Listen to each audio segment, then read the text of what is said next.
You may have heard of the recent ATO scam, foreigners cold call and say you have a huge debt that needs to be paid immediately. Sadly, many Aussies have already fallen victim to their con. So when they made the mistake of calling one of our reporters, she started asking the hard questions and they weren't happy. A warning that some of the comments in this story are confronting.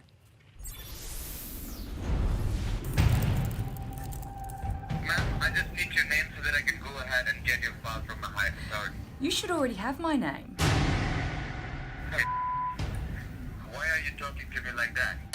This vile con artist has picked the wrong person to call. You are scamming innocent Australians. You are trying to get money from innocent Australians and it's disgusting.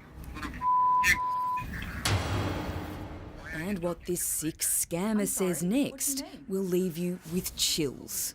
Well, what's your full name? And what's your role? My name? Yes. My name is Mark Heyman. Mark Heyman. If you say one more word, if you say one more time scammer, I will come to your place and I will rape you. They believe that by using that language, they are harming you and hurting you and filling you with fear. These scammers are extremely aggressive.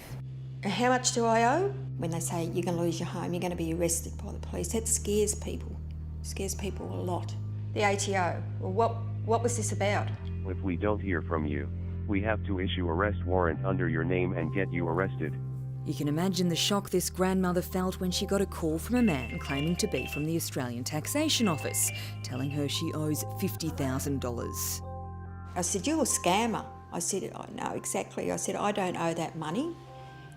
And I said, you try to get the money out of me.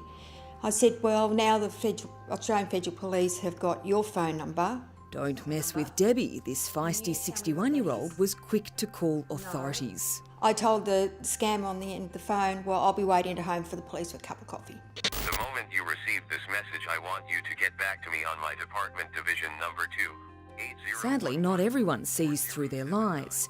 Fraudsters have successfully stolen almost $2.3 million in the last year alone. Over the years, they've become more aggressive, threatening and bullying victims. We investigate the case. Which case? So when I got a call from one of these lowlifes claiming to be from the ATO's investigations unit, I had to confront him. Well, you don't work for the Australian Taxation Office. That's quite clear.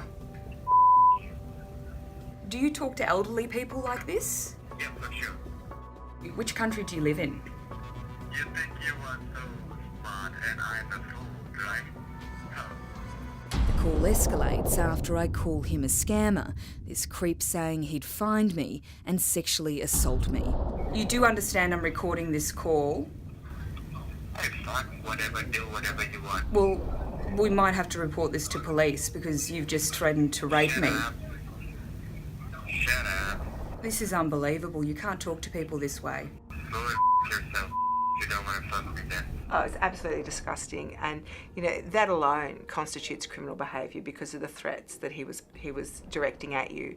I fear for young people that would take that phone call, the elderly, older people that are not savvy enough about these sort of scams.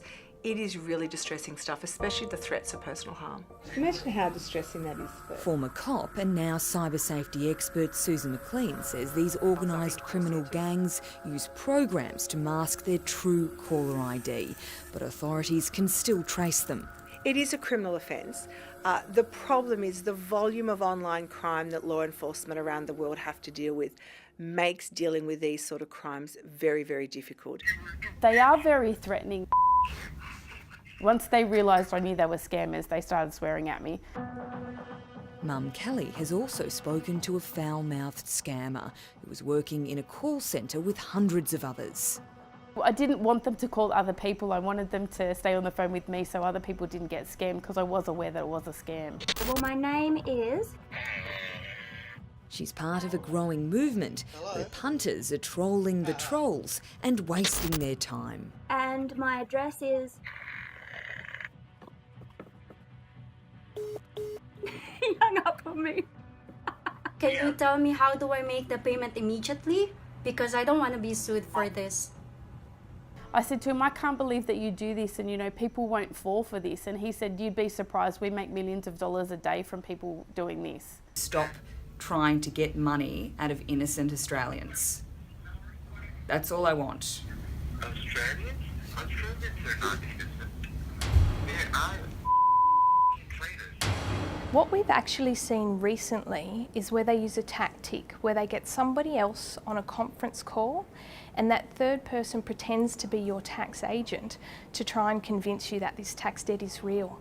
And it is the season to be scammed, according to ATO Assistant Commissioner Karen Fote.